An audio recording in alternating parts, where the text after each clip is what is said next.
Bonjour à toutes, alors vous avez observé que je vous ai distribué un document, sans le document, point de salut. Ouais, impossible de suivre. C'est un sujet qui est, comment dire, très important. Alors, je devais parler de Rabbi Shimon Bar Yochai, mais j'ai fait un tout petit décalage. J'ai parlé d'un copain de la yeshiva de Rabbi Shimon Bar Yochai. On va parler donc de Rabbi Meir. Alors c'est assez intéressant puisqu'en fait, les deux sont morts un petit peu dans le même mouchoir de poche. Parce que Rabbi Meir, sa Iloula, c'était ce dimanche. Et la Iloula de Rabbi Shimon Bar Yochai, c'est aujourd'hui l'Ag BaOmer. Rabbi Meir Balanes, le fameux, on va en parler.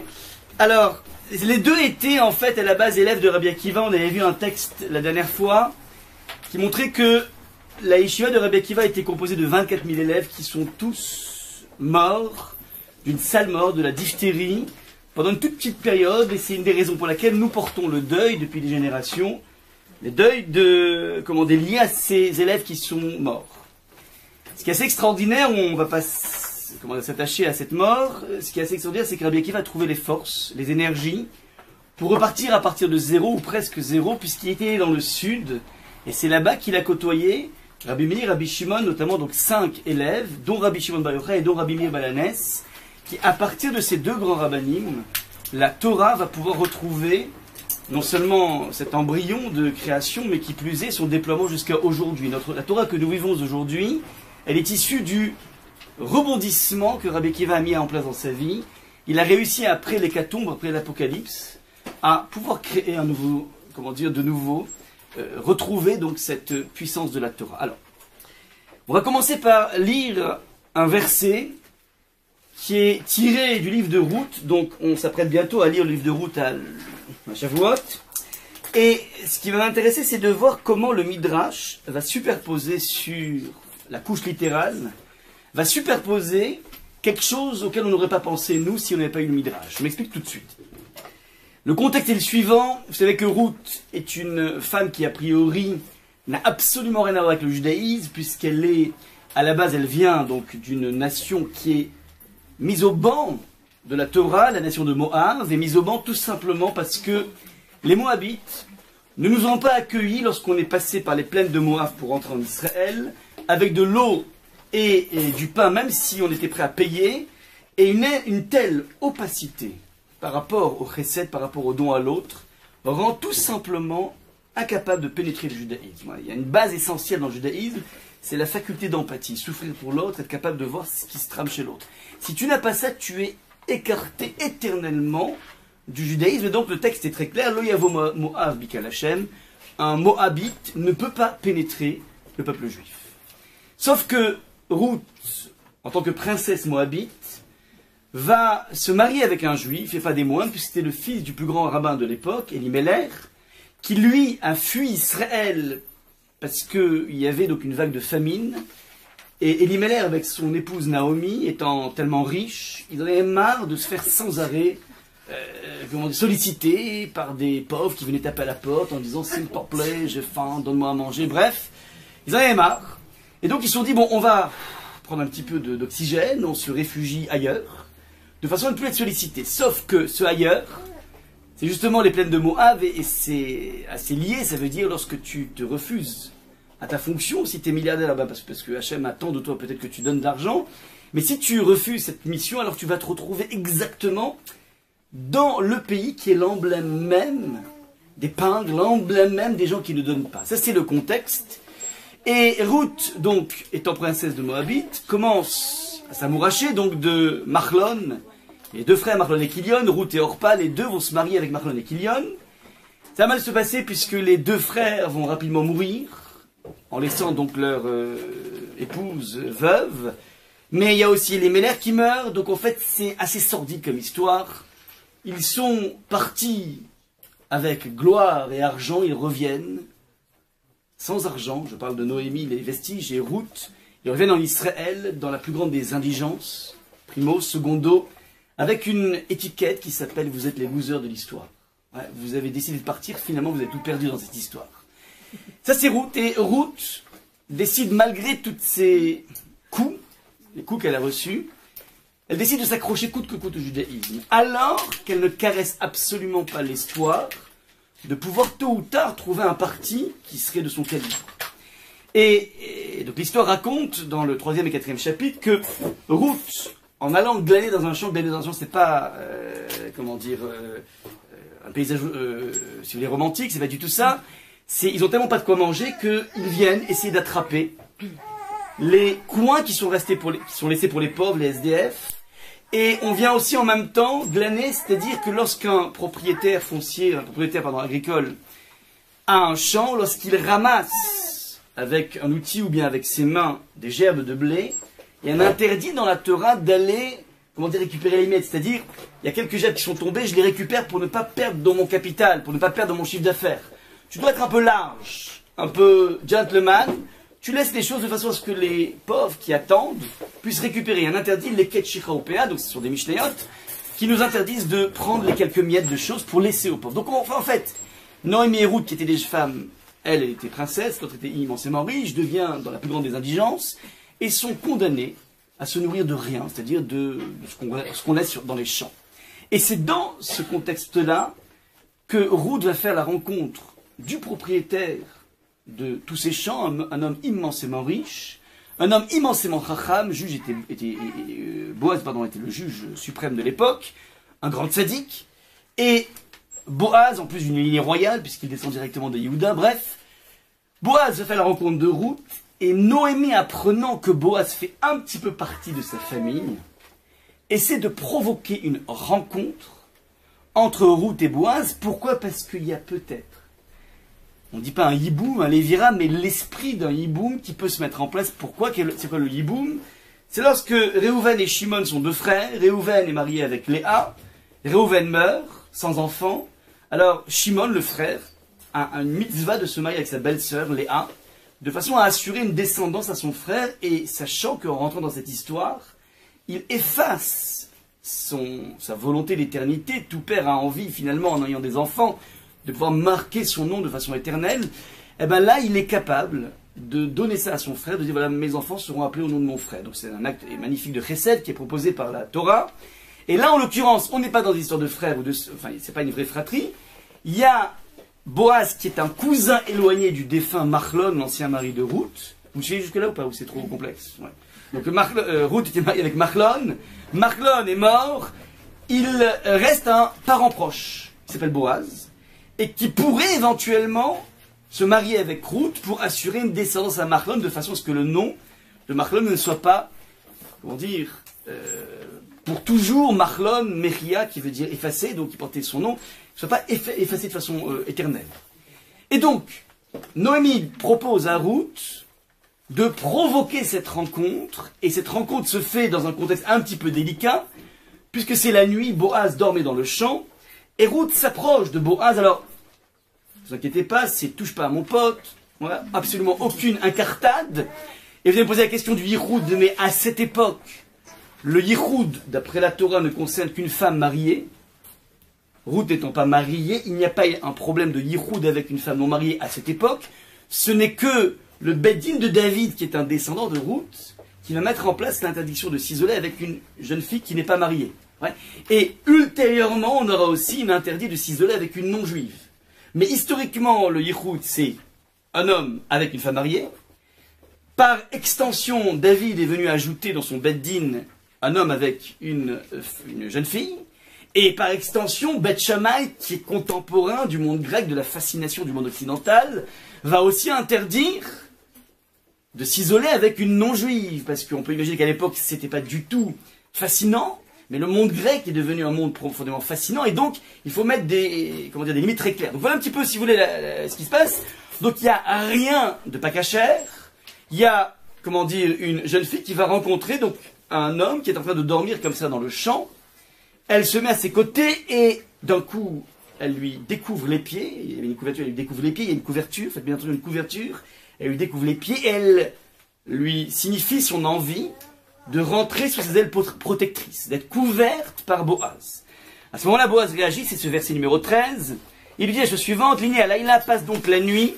Demain matin, s'il consent à t'épouser, alors, petite parenthèse, effectivement, Boaz pourrait redonner une vie à l'ancien mari de Ruth, sauf que il y a un personnage qui est encore plus proche que Boaz, qui a ce qu'on appelle la préséance. Ça veut dire, on prendra le frère le plus proche ou le cousin le plus proche, le plus lié, pour faire le lévira, le yiboum.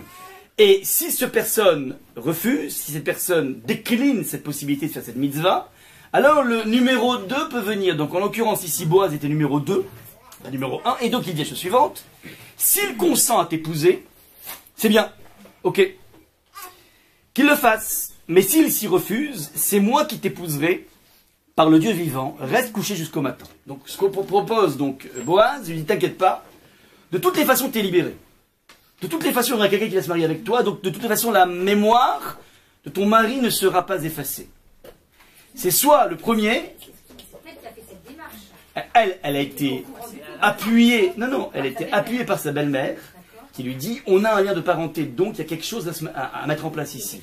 Ouais, il y a peut-être l'embryon, comment dire, d'un espoir, dans un monde de grande déprime. Dans un monde de grande indigence à tous les niveaux, même au niveau social, puisqu'elles sont stigmatisées comme étant des personnes dont il faut s'éloigner. Rappelez-vous que Ruth s'étant mariée en tant que Moabite, s'étant mariée avec le fils du plus grand mal de la génération, les gens se disent quand même bizarre, la Torah interdit le Moab. Alors peut-être que le Moab c'est au masculin, c'est qu'un Moabite masculin ne peut pas rentrer dans le pays d'Israël, mais peut-être une fille peut oui rentrer. Il y aurait une différence entre les hommes et les femmes, et pourquoi une différence entre les hommes et les femmes? D'où vient ce machisme, pas du machisme? Au contraire, c'est un machisme à l'envers. C'est que, en fait, qui sont censés amener des vivres à des personnes qui passent? C'est les hommes. Ils sont censés aller à la rencontre des gens qui sont dans le désert. Alors, vous les prenez à manger. Donc, comme les hommes ont fauté par rapport à ça, eux sont stigmatisés et sont mis au banc. Mais les femmes qui n'étaient pas censées aller vers les passants, alors elles n'ont pas été punies. On pourrait imaginer ça. Et donc, ils disent, bon, ben, si le fils du grand rabbin, le plus grand rabbin, se marie avec une Moabite, c'est que c'est permis. Sauf que juste après il meurt, ils disent, waouh, ça veut dire que c'est interdit. Ouais, c'est-à-dire qu'en fait, on n'était pas clair sur la position d'une Moabite à l'époque, le statut d'une Moabite, mais ce statut va varier en fonction des résultats. Donc, on se marie avec une Moabite, un grand maître se marie avec une Moabite, donc forcément c'est qu'elle est permise, mais s'il meurt jusqu'après, on dit, bah, c'est un problème. Ouais. Et donc voilà un petit peu le cadre. Donc, Ruth a une lueur d'espoir avec Boaz. Boaz lui dit, regarde, il y a quelqu'un qui est avant moi, mais si c'est pas lui, ce sera moi. Voilà ce que je dis ici, le texte, je m'appesantis pas trop là-dedans. Ce qui m'intéresse, c'est la lecture midrashique. On reprend donc les expressions. Le texte en hébreu dit Lini alayla. Alors je l'ai mis en violet. Et en noir, c'est l'interprétation midrashique. Ouais, j'ai oublié de vous dire que je m'inspire ici intégralement d'un cours qui a été donné par Rav Forman, qui vient la semaine prochaine, mardi à la Roquette. J'en profite pour une petite pub. C'est un Rav contemporain américain qui vient de New York. Rav David Forman, oui. Donc, qui a développé une méthodologie assez géniale de l'étude de la Torah et qui rend les choses particulièrement appétissantes. Donc, il m'arrive il m'est arrivé plusieurs fois de transmettre un petit peu sa pensée, sa méthodologie. Et donc, en l'occurrence, là, je m'appuie sur son étude. Alors, regardez ce que dit le Midrash. Boaz, dans la couche littérale, dit passe la nuit. Ouais. Et le Midrash interprète, c'est quoi la nuit? Dans ce monde-ci qui est entièrement nuit. Ce monde, c'est l'obscurité, la nuit. Il dit, Vaya Baboker, et demain matin, ouais, le voyant violet, c'est quoi demain matin? Dans le monde qui est entièrement bon. Il y a le présent qui est obscur, c'est ce Olam Hazé, et le lendemain qui est un lendemain beaucoup plus joyeux qui s'appelle Olam Haba. Le texte nous avait dit dans la sens littérale, Vaya Baboker imigalecha tov igal, et le matin, si igalecha, si il te délivre, tov igal, c'est bien, très bien, sinon c'est moi qui m'en occupe. Alors c'est quoi? Imigalecha tov, si il te délivre, alors on peut dire c'est bien, ou bien tov c'est quelqu'un. Monsieur tov, monsieur bien. Ouais, il y a deux qui s'appellent oui, par exemple, oui, s'appelle oui, et bien il veut bien, ouais. Donc si, monsieur tov, alors c'est qui monsieur tov? Si tov te libère, dit le Midrash, il s'agit du Saint béni soit-il, ainsi qu'il est dit, Tov Hashem Lakol, on dit dans le Mizmor de Shabbat, Tov Hashem Lakol, Tov Hashem, Tov Hashem. Tov s'appelle en fait Hashem s'appelle Tov, c'est un des noms de Dieu, bon, le bien. Donc, si Tov Hashem Lakol, donc, il s'agit du Saint béni soit-il, ainsi qu'il est dit, Tov Hashem est bon pour nous, donc si, sous-entendu, Tov te libère, si Hashem te libère, donc c'est plus le prétendant, le premier prétendant qui a la préséance, il s'agit d'Hachem lui-même. Alors, Zakadosh Baruch Hu Shenemar Tov Hachem Lakol, Veim lo yarpot, et si Hachem ne veut pas te libérer, ou Gaaltir Anochi Chay Hachem Shirvi Adaboker, alors c'est moi qui vais m'en occuper. Alors ici, on a une superposition d'un midrash qui est assez incroyable. Donc je répète, la couche littérale, c'est Boaz qui dit soit Monsieur X, Plouni Almouni, un Monsieur X, te libère, sinon c'est moi qui m'en occupe, couche littérale. Superposition du midrash, il s'agit d'un autre dossier. C'est plus Boaz et Ruth qui sont en jeu, c'est quelqu'un d'autre, on va voir tout de suite de qui il s'agit. Mais l'idée est la suivante, endors-toi dans ce monde, ça veut dire reste, comment dire, dans ce monde. Passe dans ce monde-ci qui est entièrement nuit, donc tu passes ta nuit, donc tu franchis le Lamazé, et tu verras dans le monde de la vérité, le monde de la lumière. Alors, si Hachem te libère, c'est bon, sinon moi je m'en occupe. Voilà un petit peu la lecture du Midrash, qui a l'air extrêmement bizarre, sombre. On ne comprend pas pourquoi le Midrash a besoin de superposer des choses ici. Ces choses en question, cette histoire en question, est une histoire parallèle, qui ne concerne pas Ruth et Boaz, mais sur laquelle est greffée un petit peu une histoire de deux personnages. Ces deux personnages sont justement Rabbi Meir et Elisha ben Abouya, le maître de Rabbi Meir. Alors, donc ce Midrash, pour essayer de comprendre ce Midrash qui a l'air extrêmement bizarre, pour le comprendre, on est obligé de passer par tout le contexte du Midrash, donc les paroles qui ont été dites avant dans ce Midrash. Et les paroles sont les suivantes, donc vous avez dans le document, qui est sous vos yeux, toute l'historique de ce qui a été dit par rapport à Rabbi Meir et Elisha ben Abouya. Petite parenthèse, donc Rabbi Meir est l'archétype de ce qui s'appelle le grand maître. Le maître champion de toute catégorie. Il a une représentativité dans la Mishnah absolument colossale. On appelle Rabbi Meir Balanès. C'est un individu qui fait partie des plus hauts calibres de l'histoire juive. Et son maître s'appelle Elisha ben Abouya, et lui l'archétype de ce qui s'appelle l'apikoros, c'est-à-dire l'individu qui a connu la Torah et qui a décidé d'y donner un grand coup de pied, de tout lâcher. On a donc ici deux personnages, dont l'un, je répète, est le maître de l'autre. Elisha ben Abouya est le maître de Rabbi Meir avant que Rabbi Meir ait comme maître Rabbi Akiva. Alors il a eu en premier passage dans l'école de Elisha ben Abouya. Le nom est moins connu, parce qu'en fait, on n'ose même pas le prononcer tellement il est problématique. On l'appelle Acher, ça veut dire l'autre. Lorsqu'on veut le mentionner, on ne dit même pas son prénom, ni le prénom de son père. On dit c'est l'autre. C'est autre chose, une sorte d'ovni, une sorte d'alien. Alien, c'est l'autre. Et pourtant, l'un était le maître de Rabbi Meir. Elisha ben Abouya était le maître de Rabbi Meir. Alors, les choses se passent de la façon suivante. Une fois que Elisha ben Abouya a tout lâché, on verra pourquoi il a tout lâché. Le texte nous dit la chose suivante. Son maître, Rabbi Meir, était assis donc je suis en train de lire maintenant les encadrés, qui sont donc les parties du Midrash qui nous intéressent maintenant. Rabbi Meir était assis et enseigné dans la maison d'études de Tveria, à Tibériade. Son maître Elisha était à cheval dans le marché un jour de Shabbat. Il y a un petit peu le contexte bien provocateur. Je dis bien provocateur parce qu'en fait, bon, il peut faire ses avérotes, mais il n'est pas obligé d'aller dans le marché. Ouais. De telle sorte qu'on se rende compte que le maître de Rabbi Meir est en train de chevaucher un cheval pendant Shabbat, en jour de marché. On prévint donc Rabbi Meir, Elisha ton maître est dans le marché. À ce moment-là, Rabbi Meir interrompit son étude et sourit et sortit à sa rencontre. Donc on a ici une rencontre entre l'élève et l'ancien maître, et une rencontre qui a priori n'est pas fortuite, une rencontre qui est provoqué par Elisha ben Abouya. C'est intéressant au niveau de la psychologie de l'individu qui lâche. On peut se poser la question, mais pourquoi? Ok, tu lâches, alors fais tes avérotes tranquillement, pourquoi tu as besoin de venir provoquer? Ça a l'air un peu mesquin, c'est pas mesquin. C'est pas mesquin.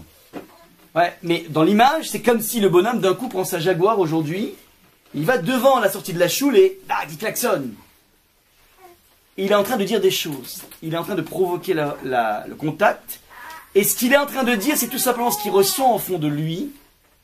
Quand tu as connu la Torah, si tu décides de la quitter, sache une chose, c'est que tu ne pourras pas vivre tranquillement. Tu seras en permanence rongé par des remords terribles. Et ne crois pas que le lâcher-prise va te donner un quelconque goût de la liberté. Sache une chose, tu seras toujours enfermé par rapport à cette relation comme une relation paternelle et maternelle que tu as tissée. On ne peut plus y échapper. Sache une chose. Donc, ce qu'il fait ici, c'est tellement fort pour lui qu'il a besoin de provoquer parce que ça lui fait trop mal à l'intérieur. C'est pas parce qu'il est bien, c'est parce qu'il est mal. Ouais. Donc, première des choses, c'est ça qui se passe dans leur rencontre. À ce moment-là, deux comment dire, 3 dialogues vont intervenir. Les 2 premiers sont un peu les mêmes, le 3e est beaucoup plus profond. Le premier est le suivant. Elisha demande à Rabbi Meir, donc il lui rentre dedans, il lui dit, mais de quel sujet traitais-tu? Je t'ai interrompu dans ton limoud, dans ton étude. De quoi parlais-tu? Alors, à ce moment-là, réponse de Rabbi Meir, d'un verset dans Yov, qui dit, l'Éternel bénit la fin de la vie de Yov, plus encore que ses débuts. Le texte nous dit, va Hashem berach et acharit Yov mereshito. Il a béni Yov à la fin, beaucoup plus qu'au début. C'est ce qui est marqué ici dans le texte. Alors, à ce moment-là, Elisha lui dit, qu'en as-tu dit? Ça veut dire quoi? Il a béni plus à la fin qu'au début. Réponse de Rabbi Meir, Barer, chez Irpil, Lo et Mamono, béni. C'est quoi Barer? C'est quoi la bénédiction dans la vie? Signifie qu'il a doublé sa richesse. Il avait un stock avant toutes ces épreuves, Job, et il se retrouve avec le double stock. Et d'ailleurs, c'est intéressant, Barer, la racine de Barer. Ouais, pardon? Alors, Barer, c'est le genou, mais Barer, le Maharal fait la remarque suivante. C'est écrit Bet, Resh et Kaf au niveau de sa racine. Bet, en gamatria, en valeur numérique, c'est 2. Resh, c'est 200. Et Kaf, c'est 20. On a 2, 20 et 200 qui sont les multiples des unités, des dizaines et des centaines. Sous-entendu, c'est quoi la bracha? C'est le coefficient multiplicateur. Et donc, lui, il dit Rabbi Meir, a priori, ça veut dire que Hachem le multiplie par 2 sa fortune après son infortune, dont on va parler tout de suite. Yov a été frappé dans sa vie de façon très forte. À ce moment-là, le débat commence. Elisha rétorque à Rabbi Meir en lui disant la chose suivante. C'est bizarre, mais à qui bat ton maître, c'est-à-dire ton propre maître, toi Rabbi Meir, n'expliquez pas ce verset comme ceci. C'est pas ça la lecture de Rabbi Akiva. Rabbi Akiva disait la chose suivante. Donc le même verset, l'Éternel béni la fin de la vie de Yov plus encore que ses débuts. C'est-à-dire, Dieu a béni Yov à la fin de sa vie uniquement par le mérite de la tchouva et des bonnes actions qu'il possédait au début de sa vie. C'est-à-dire, regardez le verset, Va Hashem berach et acharit Yov mereshito. Mereshito, ça veut dire par le début.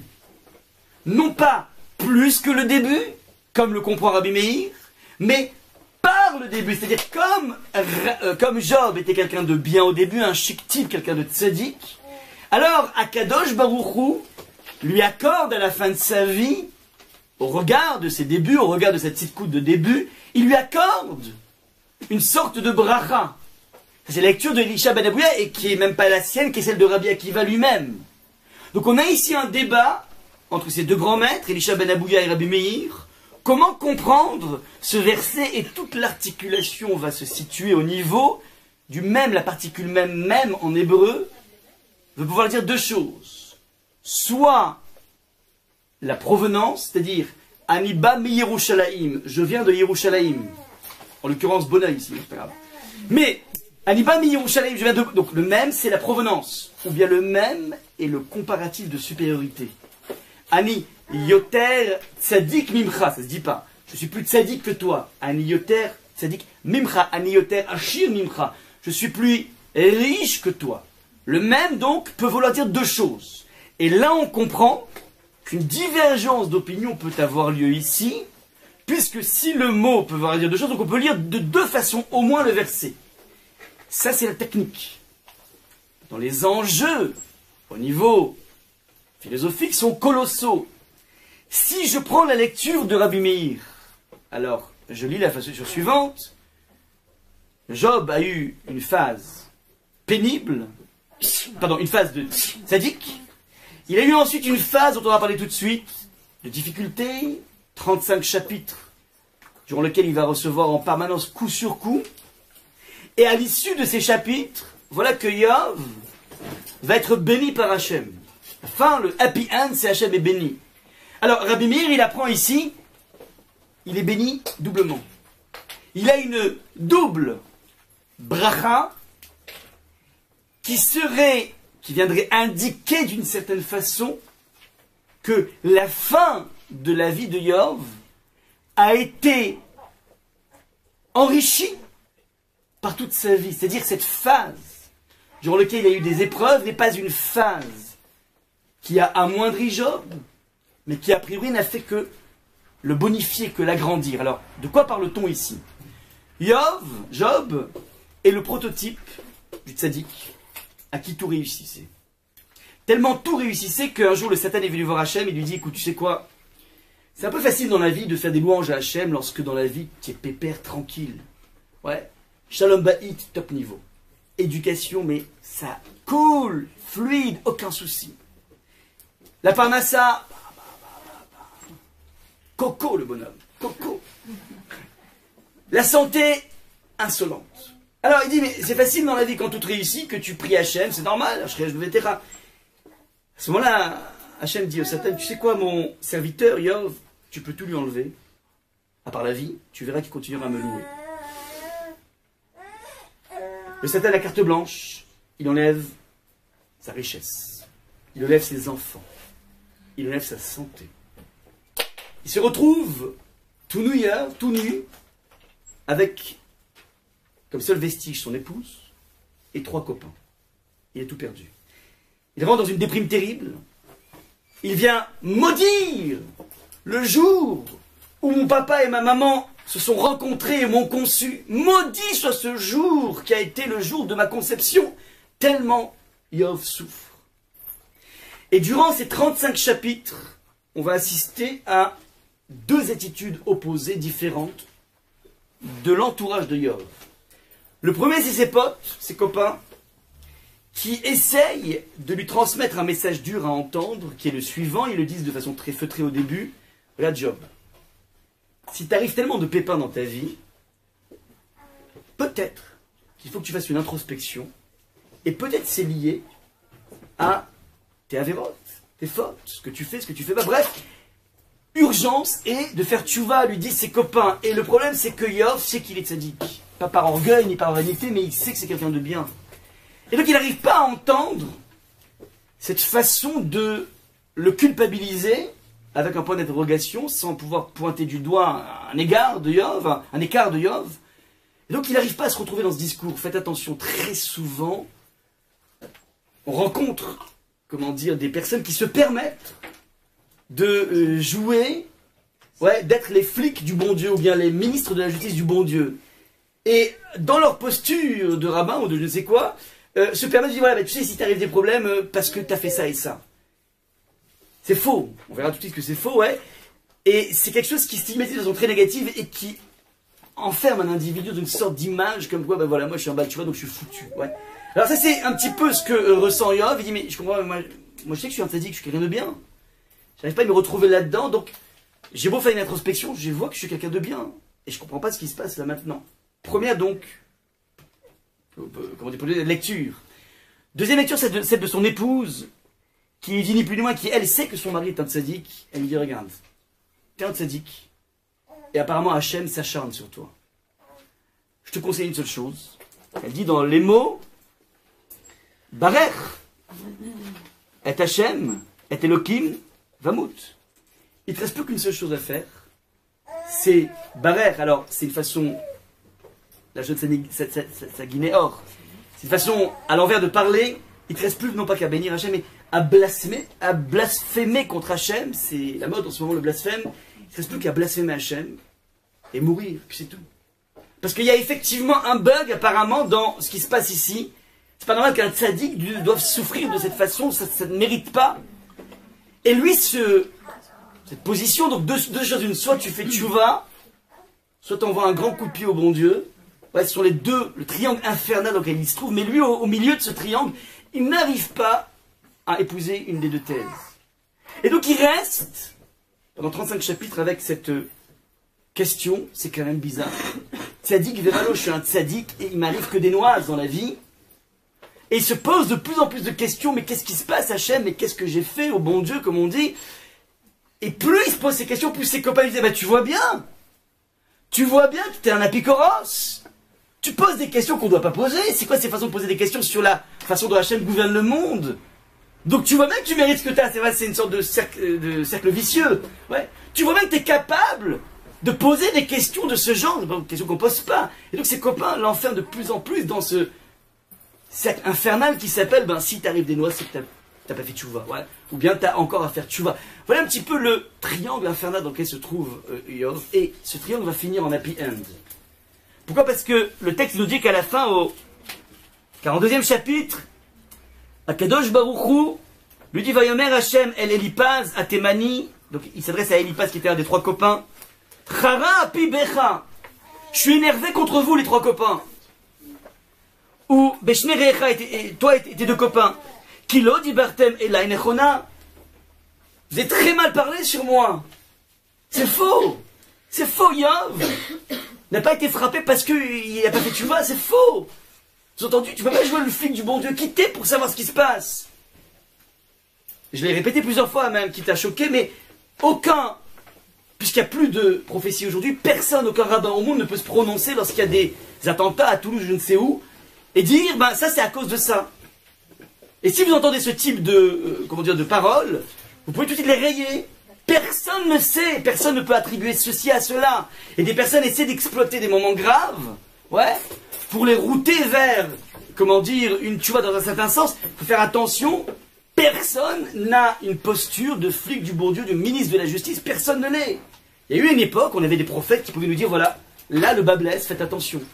Ouais. Évidemment qu'il faut se remettre en question dans la vie, mais personne ne peut dire ceci est dû à cela. Ouais. Aucune personne au monde ne peut dire ça. Donc là, à qui je me reviens à leur dire, mais vous n'avez pas le droit de dire ce que vous avez dit.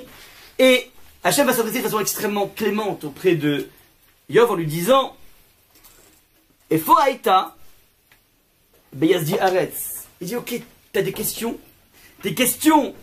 qui frisent la picorsoute. Et Hachem lui répond mais où t'étais lorsque j'ai créé le monde? Ça veut dire, il y a des choses qui t'échappent, et c'est normal qu'elles t'échappent, parce que fondamentalement, tu ne sais pas exactement comment je gère le monde. Mais le fait que Akadosh Baruch Hu lui parle de façon clémente et le bénit, a priori peut être interprété comme étant une sorte de validation de la démarche de Yov. Ça c'est la lecture que propose Rabbi Meir. Ça veut dire que si au bout du compte, d'un point de vue financier, charnel, Akadosh Baruch Hu te bénit doublement, c'est qu'il est en train d'une certaine façon de valider ta démarche. Ça c'est la lecture de Rabbi Meir. Va Hashem Berach et Acharit Yov Mereshito. Il a eu plus de bien à la fin de sa vie qu'au début, parce que Akadosh Baruch Hu le valide dans sa démarche. Cette démarche qu'il a eue, oui, on a le droit de se poser des questions lorsque les choses ne vont pas bien. Ça ne veut pas dire qu'on va, on va donner un coup de pied au bon Dieu, Chazé Shalom, mais on a le droit de se poser des questions. C'est la lecture de Rabbi Meir, mais auquel répond au tac Elisha. Non, mais excuse-moi. Ton propre maître, et pourquoi il passe par Rabbi Akiva? Parce que Rabbi Akiva est aussi l'archétype du Rav qui a eu une vie extrêmement douloureuse. Il a été torturé, il fait partie des 10 maîtres qui vont être massacrés par les Romains. Et donc, lui-même qui a côtoyé le monde de la difficulté, le monde des interrogations, lui se versait de façon tout autre. Et il dit que Hachem a béni Yov parce qu'il a bien commencé. Ça veut dire quoi? Je te bénis parce que, en fin de compte, tu as bien commencé. Ça veut dire quoi? C'est quoi le sous-entendu? Je sais pas, mais par contre, est-ce que ce qu'il lui remplace va remplacer ce qu'il a vu? Est-ce qu'il va lui donner à la fin? Je parle pas de l'aspect sentimental. On ne remplace jamais des enfants. Non, je parle pas d'une manière générale. Le fait que le verset nous dise qu'il dise une double, c'est-à-dire a priori, il va être grandifié. Pardon, il va être grandi, excuse-moi. Il va être grandi par cette expérience. Toute sa vie finit en apothéose. C'est ça que ça veut dire d'après Rabbi Meir. Mais Elisha ben Yoel dit non. Il a eu, un lot à la fin de sa vie parce que c'est quelqu'un qui a bien commencé. Ça veut dire quoi? C'est quoi le sous-entendu? Ça veut dire, t'as bien commencé, tu as frisé avec le monde de la picorsoute. Alors tu sais quoi? T'es un rachat. Mais comme tu as bien commencé, alors on te donne ce qu'on appelle un lot de consolation. À qui on donne des lots de consolation dans la vie? Au loser, au perdant. Ça veut dire que à partir du moment dans ta vie où tu intègres une phase qui n'est pas tip-top, je t'appelle un perdant. Alors, si tu as eu en plus la chance dans ta vie de bien commencer, alors peut-être que tu auras un lot de consolation, mais pas plus que ça. Sous-entendu, Elisha ben Yoel dit non. J'ai très bien compris le message subliminal que Rabbi Meir veut me faire passer. Oui, parce que comme par hasard, il parlait d'un principe de début et de fin. Sous-entendu, Yov a une phase de dépression, une phase d'interrogation majeure par rapport à Hachem. Mais Rabbi Meir lui dit, mais tu sais quoi? Mais il finit très bien Yov. Sous-entendu, Elisha, toi aussi, tu es dans la même phase que Yov, tu ressembles à Yov. Donc tu peux toi aussi bien finir. Réponse de Elisha, pas du tout, t'as rien compris, c'est pas comme ça qu'on étudie. Ce qui veut dire ici, c'est que comme il a bien commencé, alors il aura un lot de consolation, mais ça s'appelle un lot de consolation, mais un lot de consolation ne t'enlève pas cette étiquette de loser. Moi, je suis aussi un loser. Il va être un loser, moi, je suis un loser, et c'est comme ça. C'est fatal. C'est fatalité. Premier, donc, débat entre ces deux grands maîtres. Ensuite, Elisha continue cette partie. Ce qui m'intéresse, c'est qu'il y a deux... Il est tiraillé par deux grilles de lecture, mais il ne choisit aucune de ces deux grilles. Ni son épouse, ni ses copains. Il va rester avec son questionnement sans donner un coup de pied, sans se rebeller contre Hachem, maintenant. Deuxième débat. S'il savait qu'il était tzaddik, il aurait pu se dire, entre guillemets, c'est facile de dire ça, mais vu que Hachem ne lui a pas pris sa femme, donc il lui a quand même pas tout pris, et toutes les souffrances qu'il a eues, ça a touché sa femme aussi, donc peut-être se dire, c'est aussi peut-être pour punir ma femme. Non, mais qui a dit qu'elle était réchaïte? Non, personne, mais... Et pourquoi il devrait supporter l'erreur? Non, il y a une vraie question. Il reste avec cette question 35 chapitres. Et plus il reste avec cette question, plus ses copains l'enferment en montant le temps, en disant, mais écoute, regarde, tu poses des questions qui ne sont pas de mise. Ouais, tu vois bien qu'il y a quelque chose qui n'est pas net chez toi. Ouais, il y a quelque chose qui est vicié chez toi. Donc c'est ce discours extrêmement moralisateur qui va être fustigé par Hachem en bout de course. Ouais. Donc maintenant, regardez, je continue, j'ai beaucoup de choses à vous dire. Elisha ben Abouya lui dit, et quel autre sujet traitais-tu? De quoi tu parlais aussi? C'est-à-dire, il y a une sorte de ping-pong, de partie d'échecs qui se met en place entre les deux. Tu m'amènes un verset dans lequel tu as envie de me montrer que je peux toujours revenir, moi Elisha, et je te réponds que tu n'as rien compris à ce verset. C'est quoi le deuxième verset? Viens, on discute ensemble, viens. Alors Elisha lui dit, donc de quel autre verset tu traitais? Il lui répond d'un verset dans Kohelet, et qui dit la chose suivante, Tov acharit davar mereshito. Regardez, faites attention. La fin d'une entreprise est préférable à son début. Encore une fois, on est dans un système de fin et de début, un processus. Ouais, c'est un verset dans... Alors, regardez comment c'est magnifique. Alors, il lui dit, et alors, quoi? Ça veut dire quoi? La fin est mieux que le début. J'ai pas eu le temps de le mettre dans le document, enfin, j'ai pas eu la place de le mettre dans le document. Mais Rabbi Meir va dire la chose suivante. Ça veut dire quoi? Ça veut dire que... Il lui dit, c'est quoi l'image de la fin est mieux que le début? Rabbi Meir lui dit la chose suivante. Cela signifie qu'il est un homme qui achète une marchandise dans sa jeunesse, il perd de l'argent à cause d'elle, donc il fait un investissement, il s'endette, ouais, il ne gagne pas beaucoup d'argent au début, et lors de sa vieillesse, il en tire un bénéfice.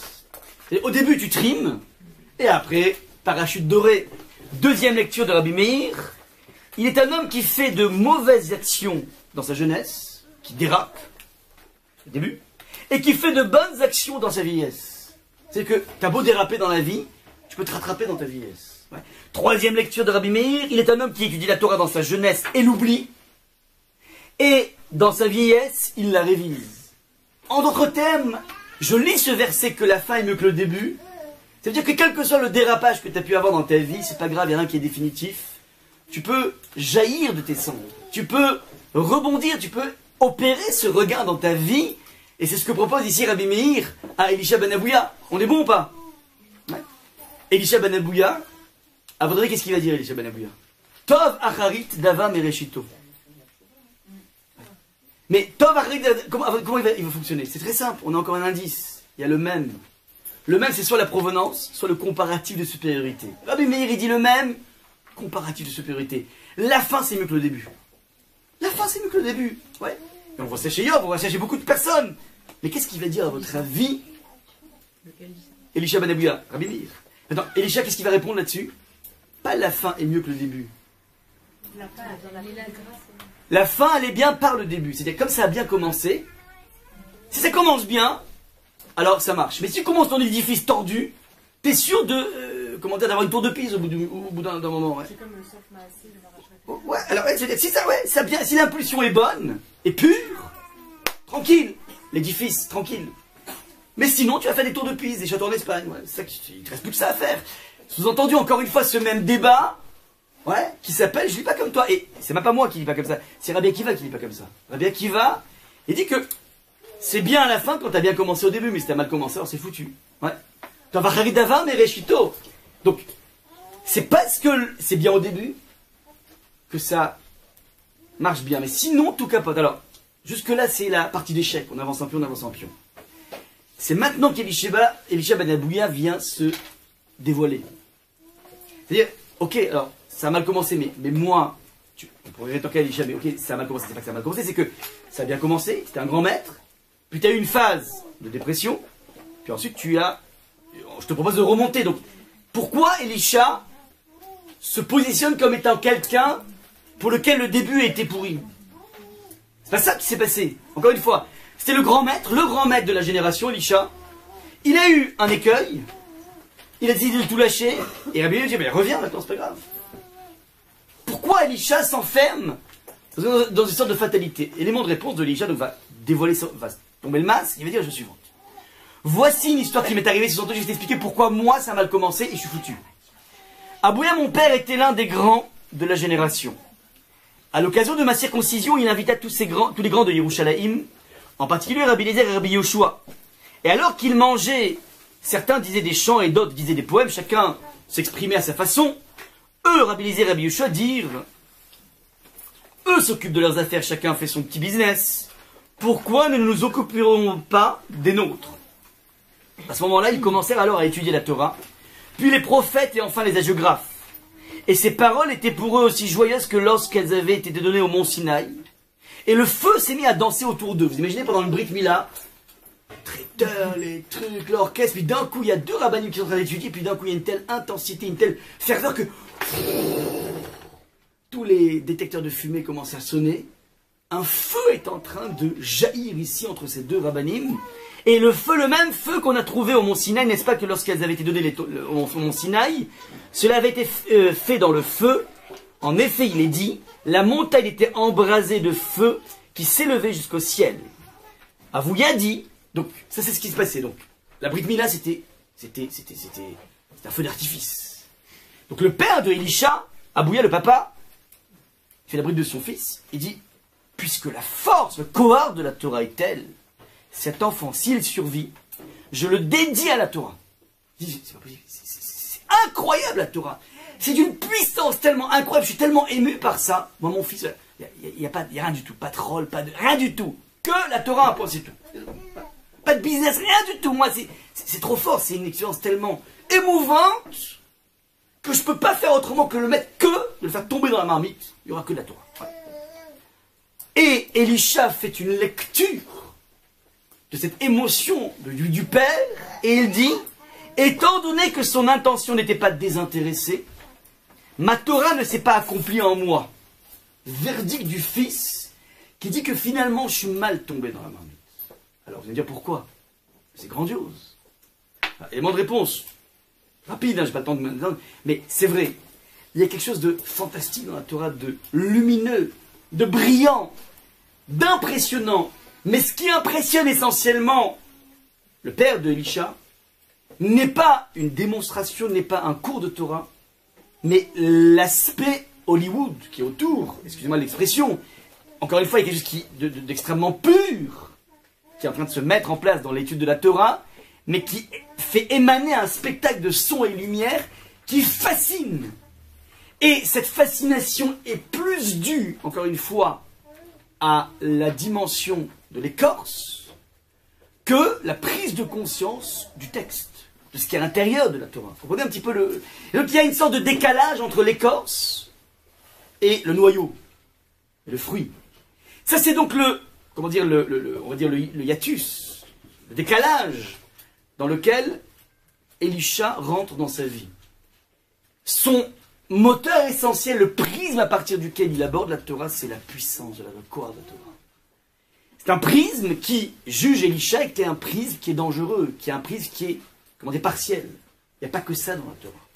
Donc Elisha ben Abouya est en train d'interpréter cette entrée dans le monde de la Torah comme une entrée bancale. Ça c'est la lecture de Elisha ben Abouya. À ce moment-là, il va expliquer comment il a décidé de tout lâcher. On raconte qu'il arriva, donc Elisha, qu'il était installé et étudié dans la vallée de Génozar. Il vit un homme qui montait au sommet d'un palmier et celui-ci prit la mer devant ses nourrissons et descendit en paix. À l'issue du Shabbat, il vit un autre homme qui montait au sommet de ce palmier. Celui-ci prit les nourrissons et renvoya à la mer et fut mortellement mordu par un serpent lors de sa descente. Alors, Elisha a assisté à un spectacle tragique. Il y a un individu qui fait une mitzvah pour laquelle la Torah stipule qu'un individu qui prendra la mer et laissera partir les oisillons cet individu aura une longévité. Au même titre que lorsqu'on respecte ses parents, son père et sa mère, la Torah stipule qu'on aurait un mérite de longévité. Au même titre, cette même mitzvah qui a l'air assez exotique, de prendre la mer et de prendre les oiseaux une fois qu'on a envoyé la mer, de façon à ce que la mer ne soit pas triste, bref, eh ben, ça donne de la longévité. De façon à ce que tes jours s'allongent. Demande Elisha, il dit, je comprends pas. Hachem t'a promis une longévité à celui qui fait cette mitzvah, pourquoi il meurt fracassé par un serpent ou par un scorpion? Il y a un bug dans la Torah. C'est bizarre. Ça veut dire, Hachem t'a promis une longévité, et le bonhomme est foudroyé dans sa mitzvah. Mais ça veut dire quoi, ça? Tout se passe comme si la Torah et Hachem, dans sa toute-puissance, agit, qui vient presque comme un terroriste. C'est quoi ces façons de prendre un individu qui fait une mitzvah pour lequel tu as promis? Ça, tout ceci manque atrocement de chesed, de bonté et de respect de ce qui avait été promis. Ça, c'est ce que Elisha, comment dire, interprète. Où est le bien de cet homme? Où est la longévité de cet homme? Ce Korah de la Torah, cette puissance de la Torah, manque fondamentalement de bonté. Ça manque de bonté, c'est ce que la lecture que propose Elisha. À ce moment-là, Elisha continue en disant, après ce spectacle, j'ai entendu une bat-kol, c'est-à-dire une sorte de voix prophétique, qui jaillissait du ciel et qui disait la chose suivante, à partir d'un verset, revenez aux enfants rebelles. Donc c'est Yirmiyahu qui parle et qui dit, vous les rebelles, vous qui avez fait des avérotes, revenez mes enfants rebelles. Donc c'est un appel à la tchouva. Et revenez à moi et je reviendrai à vous. Donc c'est un verset très classique. Si vous revenez à moi, moi je reviendrai à vous. Ça veut dire qu'on va se rabibocher, propose Hachem. Alors, lui rajoute qu'il a entendu, dans la bat-kol, dans cette voix céleste, revenez à vous les enfants rebelles, sauf Elisha ben Abouya, qui connaissait ma force et s'est révolté contre moi. Elisha ben Abouya est en train de dire, à l'issue de ce spectacle dans lequel j'ai osé interroger le comportement d'Akadosh Baruch Hu qui manque cruellement de chesed, quand j'ai dit ça, j'ai entendu que de toute façon c'était fini pour moi. J'ai brûlé toutes mes cartouches. Et je l'ai même entendu, comme quoi tout le monde peut revenir sauf Elisha ben Abouya. Alors faites bien attention.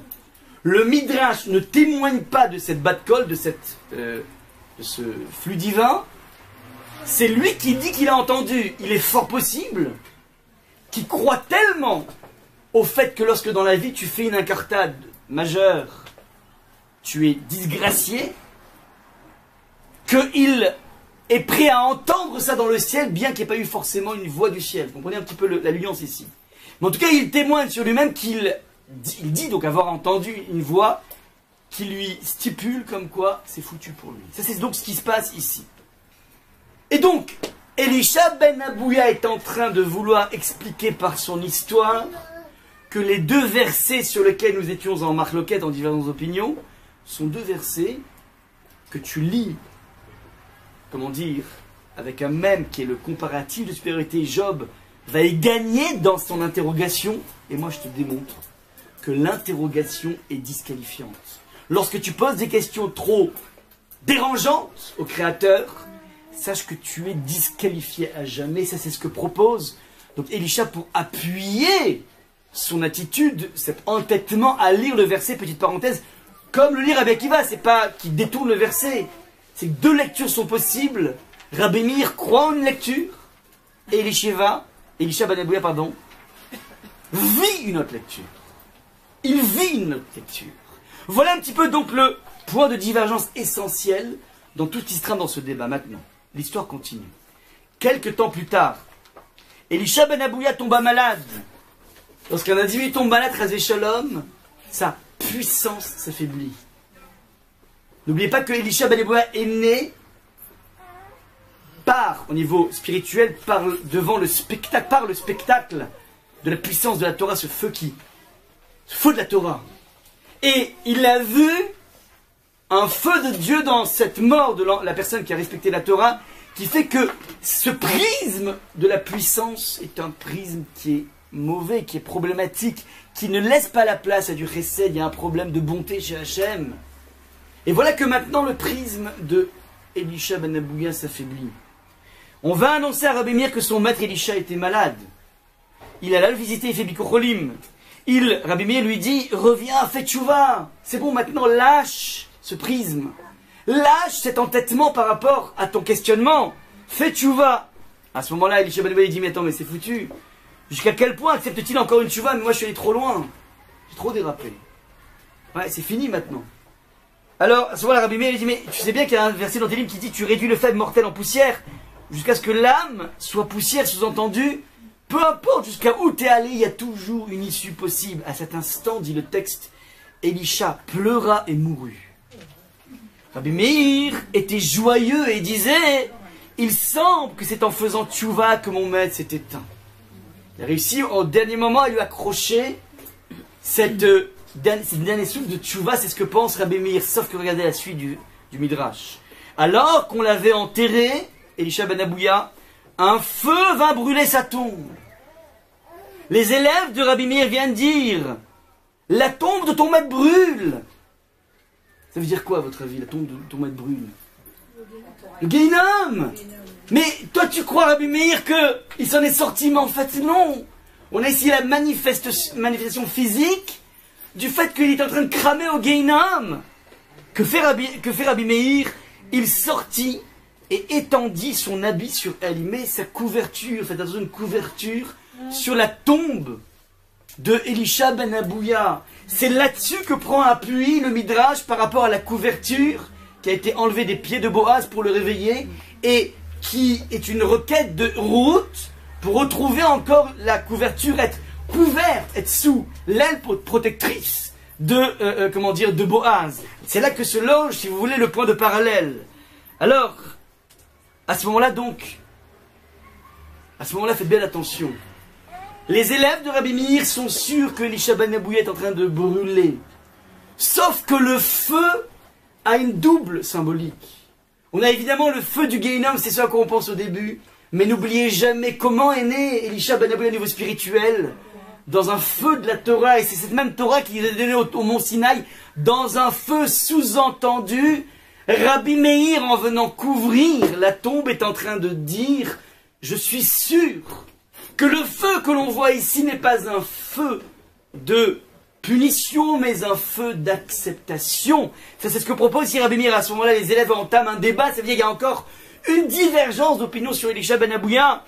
Alors, ils disent la chose suivante, notre maître, dans le monde à venir, donc on demande à Rabbi Meir, les élèves lui demandent, dans le monde à venir, si on te demande que tu préfères, qui tu préfères entre ton père et ton maître, que réponds-tu? Réponse de Rabbi Meir, mon père puis mon maître. Ça veut dire, si j'ai envie d'être accompagné dans le Olam Haba, c'est pas ou l'un ou l'autre, je veux les deux.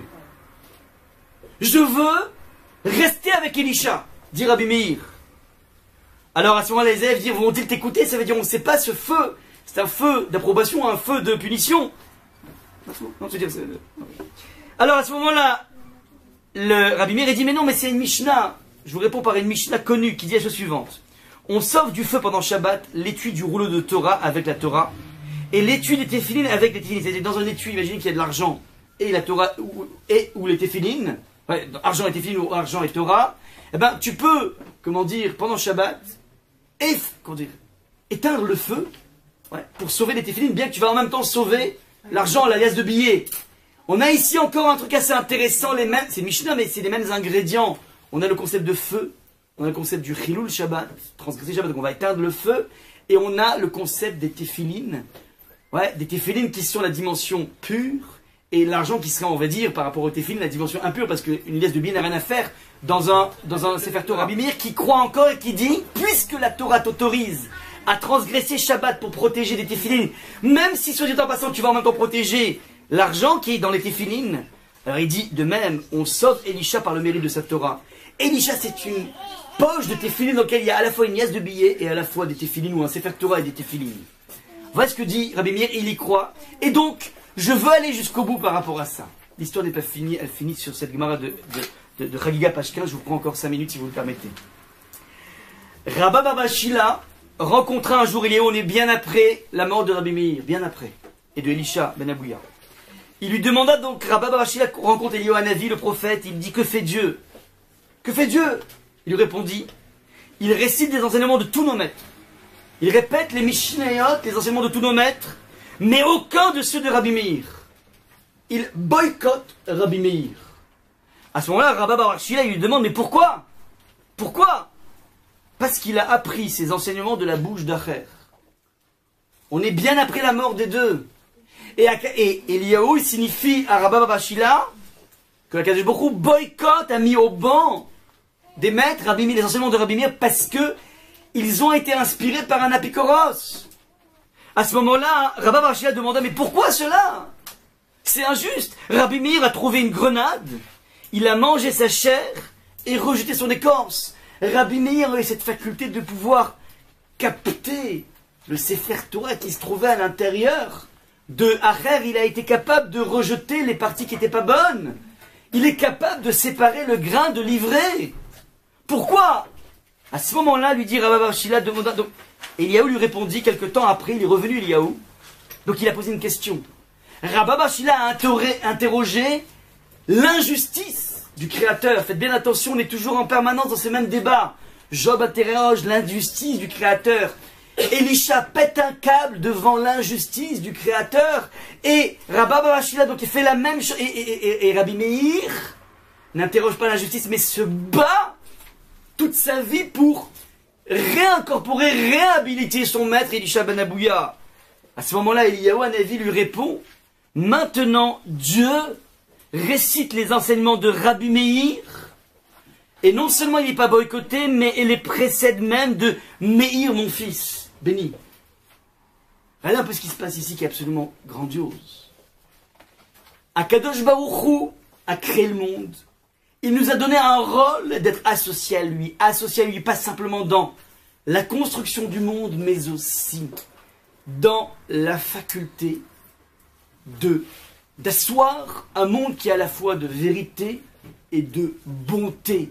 Nous sommes les associés avec Akadosh Baruch Hu pour que le monde soit basé sur ces deux piliers essentiels de vérité, de bonté et de justice. Et quelquefois, Akadosh Baruch Hu réfreint sa bonté, réfreint sa justice juste pour une chose, c'est qu'on lui réclame cette justice. Regardez un petit peu ce débat incroyable. C'est parce que Rabba bar Achila s'est plaint en disant mais il y a quelque chose d'injuste à mettre Rabbi Meir au banc des maîtres. C'est quelque chose de profondément injuste. C'est parce qu'il réclame justice qu'Akadosh Baruch Hu lui signifie la chose suivante. Maintenant, non seulement Rabbi Meir a été réincorporé, mais qui plus est, c'est mon fils, Rabbi Meir, plus que tous les autres. Sous-entendu, il y a une sorte de perche tendue par Akadosh Baruch Hu qui nous amène à se poser des questions et qui nous amène à se dire, mais attends, mais dans ces questions que je me pose par rapport à Jésus d'Hachem, peut-être que j'ai franchi un pas que j'aurais jamais dû franchir. Au niveau de la réflexion, je parle bien évidemment. Est-ce que je suis allé trop loin? Réponse, pas forcément. Pas forcément, parce qu'Akadosh Baruch Hu crée un cadre dans lequel il attend que tu viennes réclamer quelque chose, pas de façon ostentatoire, pas de façon méprisante, pas de façon arrogante, déjà bien sûr, mais il y a une dynamique de l'établissement de la justice qui dépend pas simplement de ce que Hachem fait, mais de la façon dont le peuple juif va réagir. Et en fonction de la question de Rabba bar Achila, il a réussi à faire revivre Rabbi Meir, ce qui veut nous dire ici, on comprend maintenant le midrash qui est le suivant. Il y avait une histoire entre Boaz et Ruth, mais qui va être interprétée de façon beaucoup plus sophistiquée, de façon beaucoup plus profonde, dans un débat entre Rabbi Meir et Elisha. Et c'est quoi le débat? C'est que, regardez maintenant, reprenez le haut du document, et Rabbi Meir propose dans le débat à Elisha, passe la nuit dans ce monde-ci qui est entièrement nuit. Tu as plein de questions, tu as plein d'interrogations. Passe ce monde, reviens, fais tchouva, accroche une tchouva, car demain matin, dans le monde qui est entièrement bon, si Tov te libère, c'est qu'ici Hachem agrée ta tchouva, alors tant mieux. Tu as oui une possibilité de te racheter. Oui, on peut envisager que même pendant des phases durant lesquelles j'ai eu plein d'interrogations, éventuellement même des dérapages, Akadosh Baruch Hu peut te récupérer. Et de toutes les façons, si Hachem ne te récupère pas, si Hachem ne valide pas ma thèse, moi Rabbi Meir, que Job a gagné dans ces interrogations, puisqu'en fait le texte dit qu'il aurait un double part après. C'est pas l'autre consolation, on donne pas un double part à un loser. On donne un double part à un winner, c'est un gagnant.